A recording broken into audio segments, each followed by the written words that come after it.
فرما برداری کے اندر جو بھی حکم خدا حکم رسول کانوں سے ٹکرائے اس پر عمل کرنے کے لیے تیار ہو جاؤ. جن گناہوں کے حوالے سے اللہ اور اس کے رسول کی وعیدیں سنو ان گناہوں سے رشتے کو توڑ دو اور دین کے سلسلے میں جمے رہو کہ جیئیں گے تو اسلام پر اور مریں گے تو اسلام پر. اس نیت کے ساتھ اپنے دین پر جمے رہو. اب اگر کوئی شخص صبر اختیار کرے تو کیا ہوگا؟ تقوی اختیار کرے تو کیا ہوگا؟ تو قربان جائیے، خدا کی قسم میرے کریم نے ایسا فیصلہ سنا دیا کہ آپ اور ہم اگر ان دو چیزوں پر عمل پیرا ہو جائیں تو سارا پرابلم ہی حل ہو جائے گا. میرا رب فرماتا ہے اللہ اکبر، ان تصبروا وتتقوا لا یضرکم کیدہم شیئا ان اللہ بما یعملون محیط. اگر تم صبر اختیار کرو اور تقوی اختیار کرو تو کسی کا داؤ تم پر چلے گا ہی نہیں. اور قرآن کہتا ہے اللہ اکبر کہ ان کے سارے کاموں کو اللہ نے گھیر کر کے رکھا ہے. کسی کا مکر اس وقت نہیں چلتا جب صبر کا دامن تھام لیا جائے. کیا غریب نواز پر مکر نہیں چلایا گیا تھا؟ لیکن صابر تھے، نہ چل سکا. متقی تھے، نہ چل سکا. تقسیم ہند کے موقع پر بریلی کی دھرتی پر محلہ سوداگران کے اندر سب محلہ چھوڑ کر چلے گئے، تنہا مفتی اعظم رہ گئے. علاقہ نہ چھوڑا، محلہ نہ چھوڑا، اکیلے وہاں پر رہے. میں غور کرتا رہا، یا اللہ یہ مرد قلندر تنہا محلہ سوداگران میں کیسے رہے؟ تو قرآن کی یہ آیت جواب دیتی ہے کسی کا مکر ان پر کیسے چل سکتا ہے؟ یہ عام انسان نہیں، یہ صابر بھی ہے اور متقی بھی ہے، اس لیے کسی کا مکر ان پر نہیں چل سکتا. یہ دو چیزیں عطا فرمائی ہے قرآن نے. یہ حل ہے آج کے دور کا. رات بھر گندی پکچریں دیکھو اور کہو مصیبت نہ آئے. نمازیں قضا کرتے رہو اور سوچو پریشانی نہ آئے. اللہ کی نافرمانی میں زندگی گزارتے رہو، سود کا کاروبار کرتے رہو، حرام کاریاں کرتے رہو اور سوچو کہ کوئی مصیبت نہ آئے، غیروں کا مکر ہم پر نہ چلے، ہم مسلمان ہیں. تو قرآن نے تو بتا دیا تم چاہتے ہو کہ کسی کا داؤ تم پر نہ چلے، یہ دونوں چیزیں اپنا لو. اس لیے کہ کوئی منسٹر وعدہ کرے گا، اس کا وعدہ وہ وعدہ خلافی بھی کر سکتا ہے. ان اللہ لا یخلف المیعاد، میرا مولا وعدہ خلافی نہیں فرماتا. وہ جو کہہ دیتا ہے وہ حق ہے، وہ حق ہے.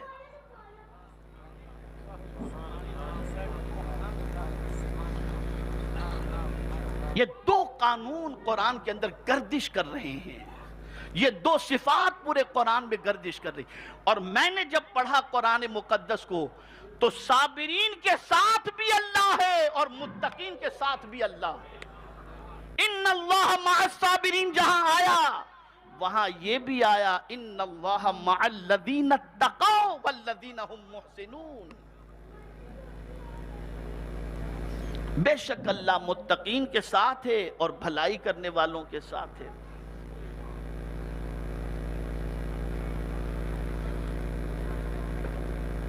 ایک بزرگ ایسے ہی حالات جو آج پوری دنیا میں مسلمانوں کے ہیں، ان حالات کو دیکھ کر تھوڑے سے غمزدہ ہو گئے تھے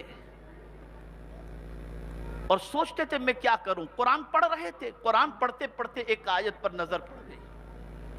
اس آیت پر نظر پڑی تو اس آیت کو انہوں نے لکھ لیا اور لکھنے کے بعد اپنی جیب میں رکھ دیا. اور جب کبھی کوئی سخت امتحان آتا اس آیت کو نکال کر پڑھ لیتے، اس آیت کو نکال کر پڑھ لیتے. کیا لکھا تھا اس آیت میں؟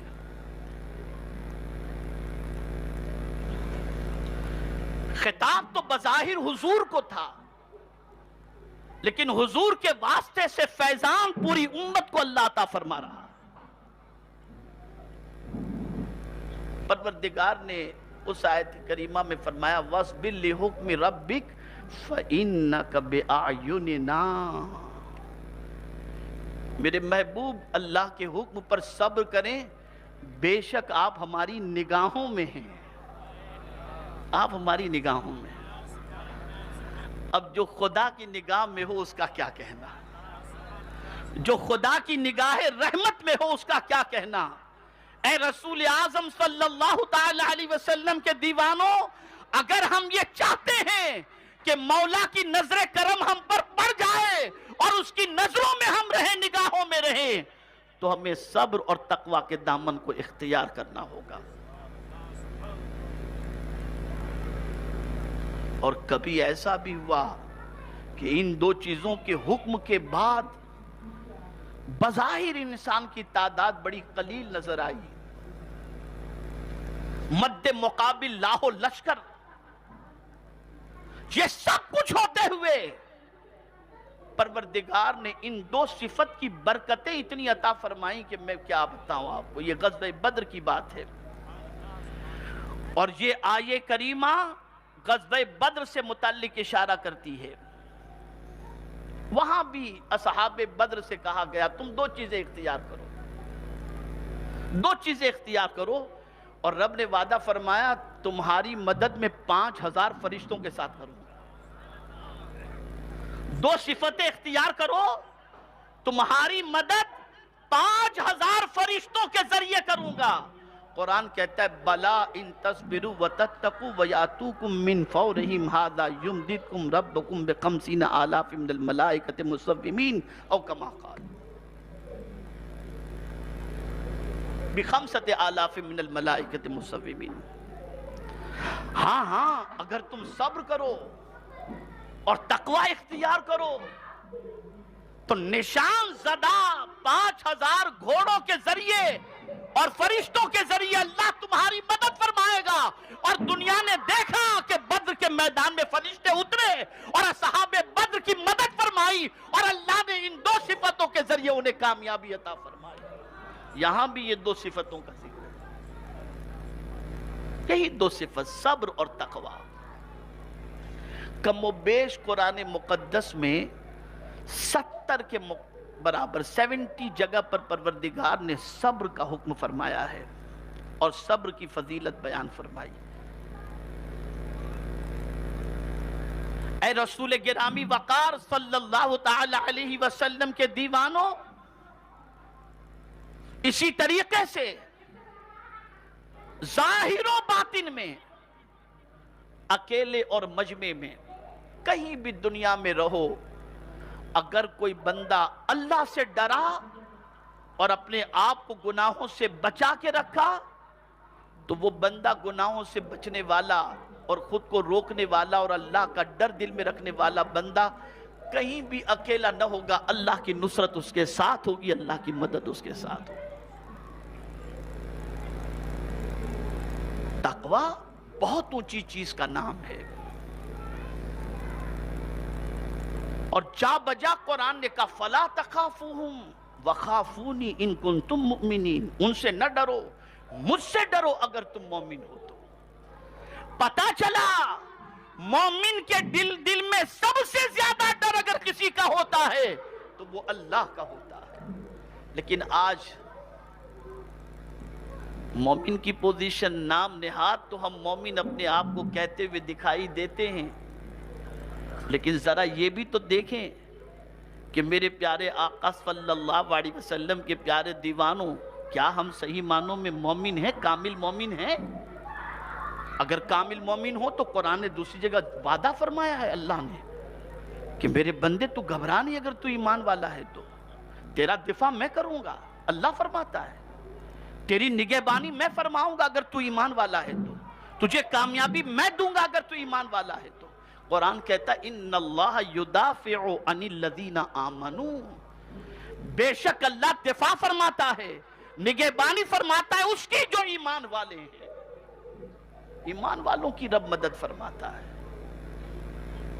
اب ایمان کے حوالے سے ایک سوال پوچھ لوں اور پھر آپ اور ہم سب اس حدیث کی روشنی کے اندر اپنے آپ میں جھانک کر کے دیکھیں کہ کیا ہم کامل مومن ہیں؟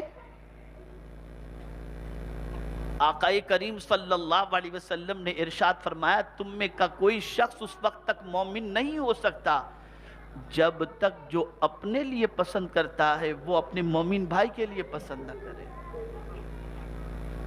ہم جو اپنے لیے پسند کرتے ہیں وہی اپنے مومن بھائی کے لیے پسند کریں. اگر یہ نہیں کرتے تو قرآن کی روشنی میں، سرکار کے ارشاد کی روشنی کے اندر ہم کامل مومن نہیں ہیں.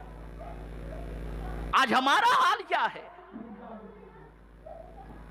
ہم اپنے لیے سب کچھ پسند کرتے ہیں، ہر اچھی چیز کو، لیکن بھائی کے لیے وہ چیز پسند نہیں کرتے. کہاں سے ہم کامل مومن ہوں گے؟ ہم چاہتے ہیں ہمیں عزت ملے، ہمیں شہرت ملے، ہمیں دولت ملے، ہمیں مقام ملے، ہمیں مرتبہ ملے، ہمیں یہ ملے، ہمیں وہ ملے، بنگلہ ملے، گاڑی ملے. لیکن اگر کوئی بھائی ترقی کر رہا ہے ہم نہیں دیکھ سکتے اس کا بھلا، فوراً جلن اور کڑن شروع ہو جاتی ہے، فوراً دل کے اندر بغض و اناد پیدا ہو جاتا ہے، فوراً حسد پیدا ہو جاتا ہے. کہاں سے ہم کامل مومن رہے؟ کمال ایمان کہاں سے ہمیں حاصل ہوا؟ ویڈیو کیسی لگی کمنٹ میں ضرور بتائیں، اور ویڈیو کو لائک اور شیئر کریں، اور ہمارے چینل کو سبسکرائب کریں.